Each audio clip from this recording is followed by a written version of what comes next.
Hello guys, good morning, good afternoon, good evening all over the world, no? So ayan, nandito na naman ako. Mayroon akong i-sharing sa inyo.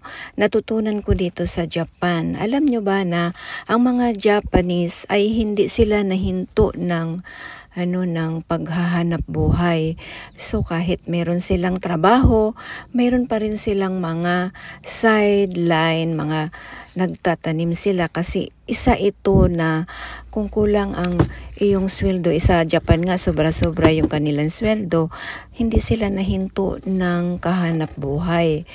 At iyan po ay masisipag ang mga Hapon. Kaya ito po guys, no, ang aking tips na kung kulang ang iyong budget guys, no, kung kulang ang iyong kinikita, ito ay isang paraan kung paano madagdagan ang iyong cash flow, or maraming paraan para madagdagan ang iyong mga budget kung kulang, no? At ito ay nakakatulong din, malaking tipid din ito kung mayroon ka nito sa mga bakuran.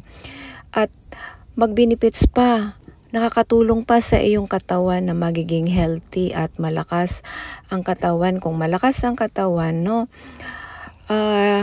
malayo sa karamdaman. At ito po ang aking tips guys, no, kung ano man ang iyong talent, namangha ako sa Japan. Thank you.